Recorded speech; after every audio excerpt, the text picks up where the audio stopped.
Hey, I wanted to jump on and talk about the 50 and coping we did with Dan.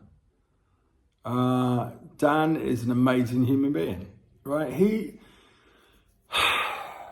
So he came out of childhood and he knew, right? He knew that he was needing something in his life. So he went and on a whim joined the military, ended up as a Marine and a well-respected Marine. And I think he said in total he was blown up 5 times. I struggle to understand how you come back from that. How you find yourself in a position where you stand up and accept it and move on. And that's amazing. And he does. And he's so humble. He's not, right? This weekend past, he just went and did an Ironman, right? Which is miles and miles of running, swimming and cycling. And it's tough.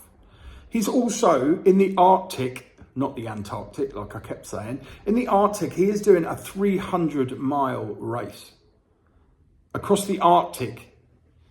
So look, obviously my respect for him is enormous. We have become friends. We are going to do some more projects in the future. And that I find exciting because, yeah, I mean, it validates me as a human being as well. You know, I'm not anything like him. I don't do what he does, but we both find a way to communicate.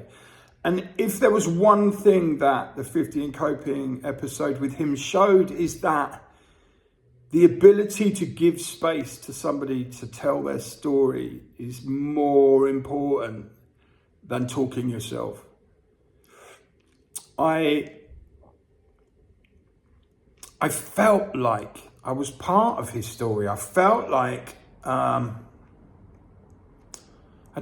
felt like I was able to communicate with this person on a base level. We could communicate, we could talk, we could tell stories. And, you know, obviously my life is nothing like his. I've never been blown up. I've never done that. I've seen my fair share of death.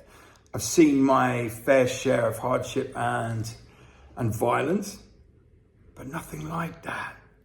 Also, you know, he talks about things like murder holes, where there's a hole in a wall, which is, you know, and then encased where soldiers go in and they are trapped and then murdered. You know, he knows about things like that. Do you know what though? More above and beyond that, Dan, instead of looking at charities to provide for veterans, he's done it himself. Now that man, as people have come to him because they trust him, because you believe him, because he's real. There's no lies, there's no deception. There is only truth. And that resonates with me because I try my hardest to live my life that way. And it's difficult.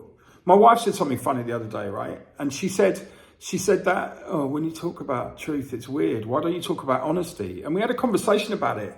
And you know what? Honesty has been bypassed. Like you say, oh, look, I'm being honest, right? Honest is now used for arseholes to say, well, it's just honesty. It's not honesty, is it? It's your perception of honesty. And you're doing that to gain traction. Honesty has now been bastardized into a word that means honest, I'm not lying, when you're obviously lying. Truth is something real, it's something tangible. It's not something you can fake. And I've said this a million times, if you lie on the internet, someone will smell that lie and they'll find the truth of it. And if you are trying to portray yourself as something you're not, it doesn't work. For many years, I was a musician and I tried to pretend that I was some kind of rock star and it was bullshit. Now, I am the CEO of a charity. I do drop-ins twice a week, 3 times a week, and meetings to make sure that people who need my help get it. And everything I do is based in truth. And that's the same as Dan. Dan helped veterans himself. You know, people who need things. I'm not going to be specific because that's his story to tell, but I know what he's done for people. And the way he sees charity is the same way I do. The money is not available to people fast enough.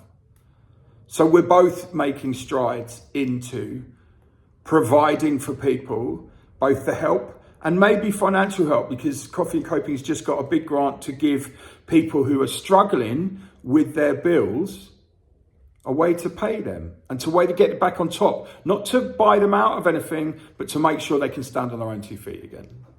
So look, if nothing else, watch this 50 and Coping. The link is down below. It was a privilege to talk to Dan. Have an amazing day.